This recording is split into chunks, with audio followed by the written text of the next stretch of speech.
Assalamualaikum warahmatullahi wabarakatuh. Perkenalkan, nama saya Novi Trianti dari Prodi MSDM tahun 2022. Di sini saya akan mereview materi selama pembelajaran negosiasi.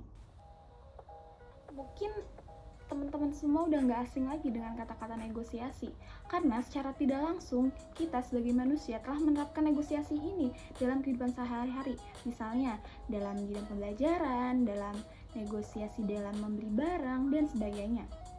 Nah, negosiasi ini memiliki kata kunci, yaitu adanya kedua pihak, adanya konflik, adanya diskusi, dan adanya kesepakatan.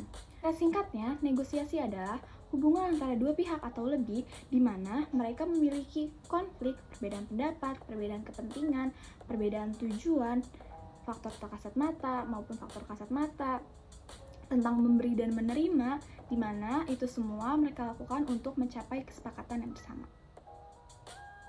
Negosiasi distributif adalah negosiasi yang menang kalah atau win-lose, di mana satu pihak itu mengalami kerugian atau kalah, sedangkan pihak lain atau pihak satunya mengalami kemenangan atau mengalami keuntungan.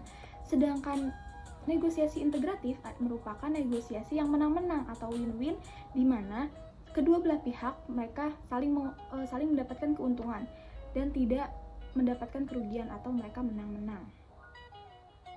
Kenapa sih strategi itu penting dalam negosiasi? Nah, strategi itu sangat penting teman-teman dalam negosiasi. Karena apa? Karena strategi ini merupakan cara untuk mencapai tujuan dalam negosiasi. Karena jika tidak ada strategi, negosiasi kita tidak akan berjalan dengan lancar dan kita tidak akan efektif dan efisien dalam mencapai tujuan dalam negosiasi tersebut.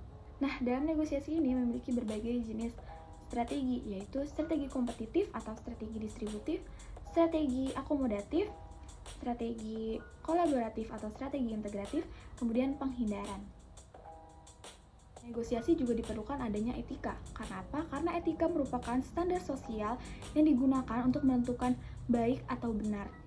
Baik atau benar, buruk atau salahnya sesuatu yang dilakukan dalam waktu tertentu atau situasi tertentu. Tujuan etika dalam negosiasi ini ialah untuk menilai atau mengevaluasi tindakan yang dilakukan negosiator. Apa sih itu bedanya persepsi, kognisi, dan emosi? Mari kita bahas. Jadi teman-teman, persepsi merupakan hubungan antara individu dengan lingkungannya, di mana ada faktor-faktor yang dapat membedakan persepsi ini, yaitu faktor psikologis, faktor suasana hati, faktor pengalaman, dan faktor minat. Kemudian yang kedua yaitu adanya kognisi. Kognisi merupakan pengolahan dalam pikiran, jadi semua dilibatkan dalam pikiran kita masing-masing, pikiran individu masing-masing. Kemudian yang terakhir yaitu adanya emosi. Emosi merupakan yang berhubungan dengan perasaan, jadi emosi seorang dapat dipengaruhi dari perasaan seseorang. Komunikasi ini merupakan hal yang penting dalam negosiasi. Sebenarnya komunikasi ini bukan hanya penting dalam negosiasi, tapi penting dalam segala aspek kehidupan.